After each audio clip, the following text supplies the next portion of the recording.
Hello दोस्तों, आज हम जिस फिल्म की बात कर रहे हैं उसका नाम है हैप्पी एंड 1999 और फिल्म की शुरुआत होती है एक औरत से जो अपने पति को धोखा दे रही है। वह घबराई हुई चल रही होती है, बार बार पीछे मुड़कर देखती है, जैसे उसे डर है कि कोई उसे पहचान न ले। वह एक अपार्टमेंट की घंटी बजाती है, इधर उधर नजरें दौड़ाती है और तभी दरवाजा खुलता है। हम देखते हैं कि सामने खड़ा आदमी उसका पति नहीं बल्कि उसकी नोनी का नोनू है।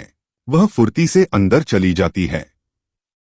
उधर उसका पति लाइब्रेरी में है, पूरी तरह अनजान कि उसकी पत्नी किसी और के नोनू के साथ खेल रही है, हाथ में एक किताब लिए, और वह उसमें डूबा हुआ है।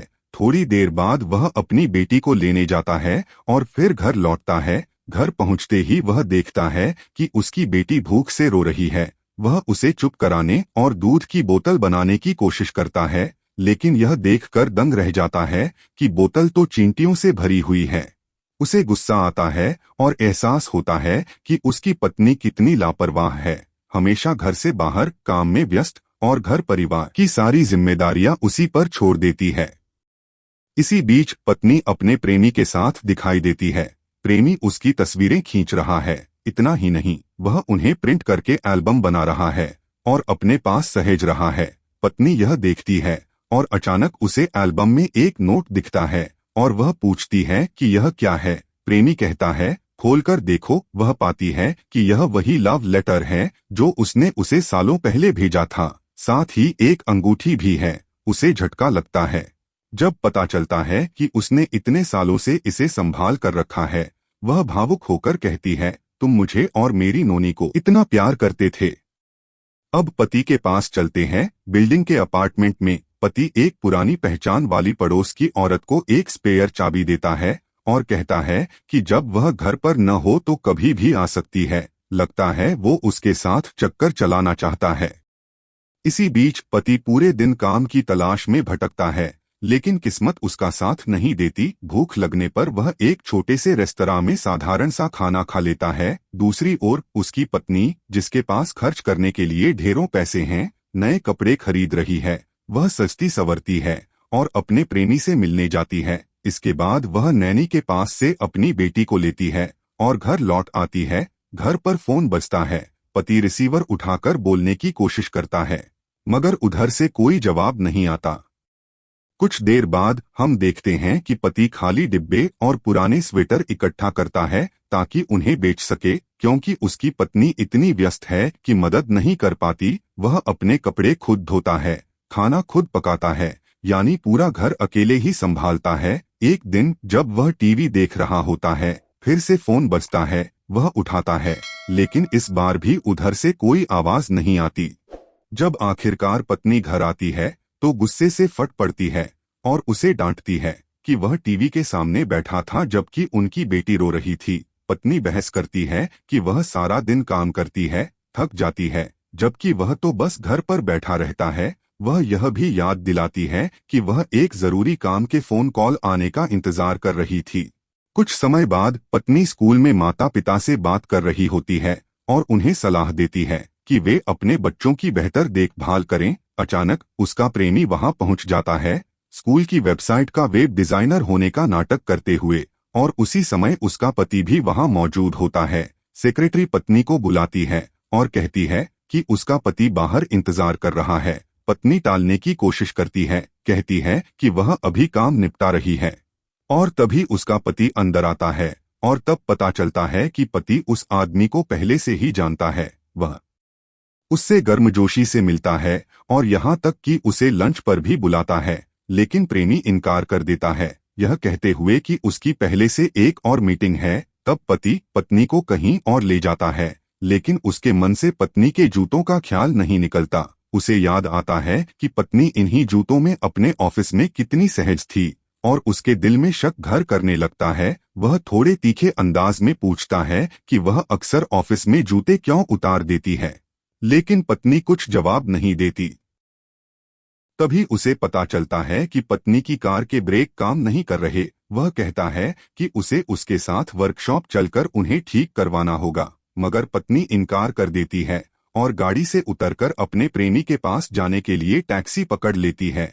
लेकिन जब वह वहां पहुंचती है तो यह देखकर दंग रह जाती है कि अपार्टमेंट में कोई दूसरी लड़की मौजूद है। वह गुस्से से भर जाती है, वापस अपने अपार्टमेंट में दौड़ती है और दरवाजा जोर जोर से पीटने लगती है। कुछ देर बाद वह दूसरी लड़की वहां से निकलती है और पत्नी को एहसास होता है कि वह हालात पर ध्यान ही नहीं दे रही थी। असल में वह लड़की किसी और अपार्टमेंट में थी। अब वह रिश्ते को संभालने की कोशिश करती है, लेकिन प्रेमी कोई जवाब नहीं देता। वह बेहद खुश होती है उस अंगूठी को पहनकर जो उसके प्रेमी ने उसे तोहफे में दी थी, मगर प्रेमी झुंझला उठता है और पूछता है कि जब उसने उसे पहले ही चाबी दे दी थी तो वह दरवाजा क्यों पीट रही थी। तभी उसे याद आता है कि उसकी अपनी चाबी तो कार में छूट गई है और कार उसके पति के पास है। उधर हम देखते हैं पति को इस नई चाबी पर तुरंत शक हो जाता है।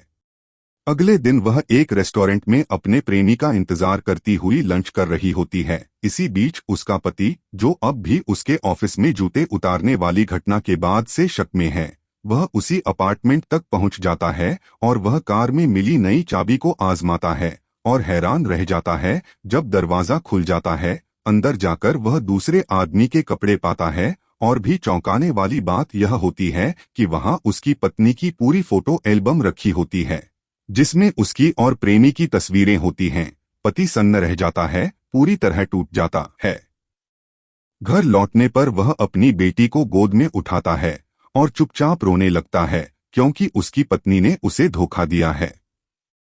कुछ दिन बाद हम देखते हैं कि पत्नी बेटी के पास बैठकर उससे कहती है कि वह थोड़ी देर में उठेगी और दूध की बोतल मांगेगी, मगर पति कोई जवाब नहीं देता। पत्नी कहती है कि वह काम पर जा रही है, लेकिन असलियत यह है कि वह अपने प्रेमी से मिलने जाती है। फिर घर आकर सफाई करते हुए वह खुद से बुदबुदाती है कि अब उसे यह सब बंद करना होगा और उससे दूर रहना होगा। मगर जैसे ही वह आईने के सामने खड़ी होती है, उसे झटका लगता है। उसके बैग में प्रेमी द्वारा ली गई उसकी तस्वीरें और दूसरी तस्वीरें पड़ी होती हैं। वह घबरा जाती है, डरती है कि कहीं पति ने उन्हें देख तो नहीं लिया, लेकिन उसे पता नहीं कि दरअसल वह पति था जिसने उन्हें वहां रखा था। घबराकर वह बैग को अलमारी में छिपा देती है। तभी फोन बजता है और पत्नी घबरा जाती है, यह सोचकर कि शायद प्रेमी होगा, और सचमुच वही होता है। पति कॉल उठाने से इनकार करता है और कार की चाबियां मांगता है ताकि लोन का कागजी काम निपटा सके।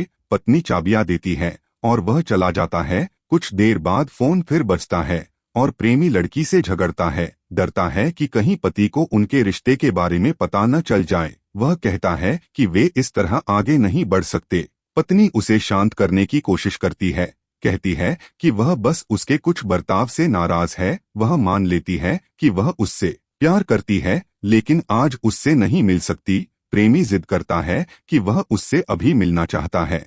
पत्नी कहती है कि वह बेटी को अकेला छोड़कर बाहर नहीं जा सकती। तब प्रेमी सुझाव देता है कि बेटी को भी साथ ले आओ, मगर वह गुस्से में इनकार करती है। इसके बाद प्रेमी उसके अपार्टमेंट पर आता है और कॉल करके बताता है कि वह बाहर इंतजार कर रहा है। पत्नी डर जाती है, मगर मिलने के लिए मान जाती है और उसे एक कैफे का रास्ता बताकर कहती है कि वह थोड़ी देर में आ जाएगी। वह एक नींद की गोली का चौथाई हिस्सा तोड़कर बेटी की बोतल में मिला देती है। उसे यह करते हुए बहुत बुरा लगता है। वह रोते रोते बेटी को दूध पिलाती है जब तक कि वह सो न जाए। उसके बाद वह प्रेमी से मिलती है।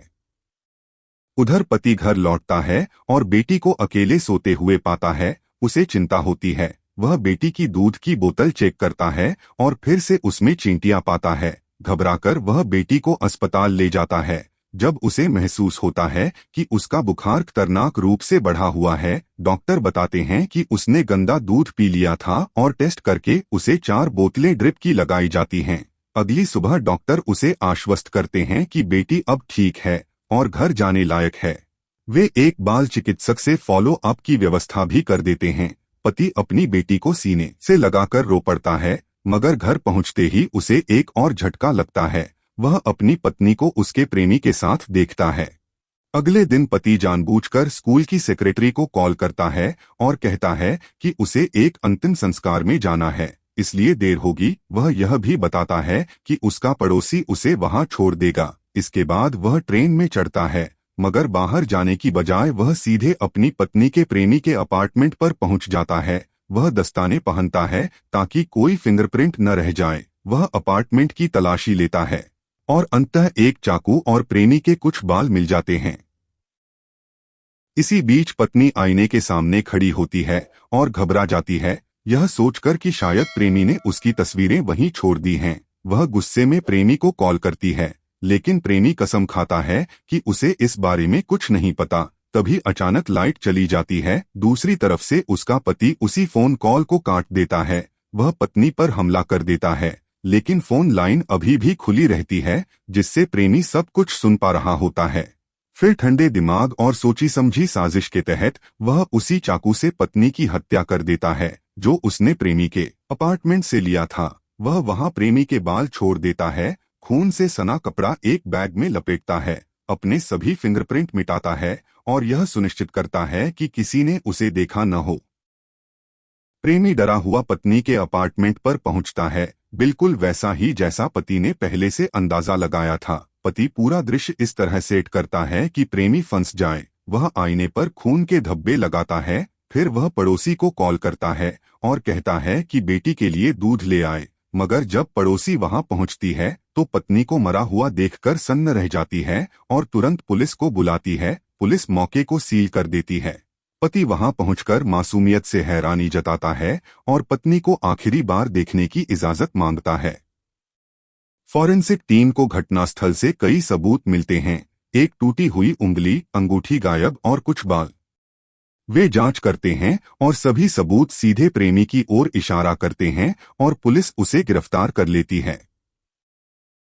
जांच पूरी होने के बाद पति को अपार्टमेंट वापस मिल जाता है। वह बेटी के साथ वहां रहने लगता है, घर की सफाई करता है, खाना बनाता है, बेटी को खिलाता है और यहाँ तक कि बाथरूम में बैठकर एक खास किताब भी पढ़ता है। उसी किताब में उसे एक छोटा बॉक्स मिलता है जिसमें उसकी अंगूठी रखी होती है जो उसने कभी अपनी पत्नी को पहनाई होती है। वह पत्नी की पुरानी तस्वीरें देखता है और रो पड़ता है, क्योंकि उसने उसी औरत की हत्या कर दी थी जिससे वह कभी प्यार करता था। मगर फिर वह एक सख्त फैसला लेता है, वह अंगूठी टॉयलेट में फेंक देता है, पत्नी की सारी तस्वीरें और उसकी याद से जुड़ी हर चीज जला देता है और अपनी बेटी के साथ नई जिंदगी शुरू करता है। सिर्फ बेटी के लिए जीने की कसम खाता है। आशा करता हूँ आपको इस फिल्म की कहानी अच्छी लगी होगी। वीडियो को लाइक और चैनल को सब्सक्राइब जरूर करें। धन्यवाद।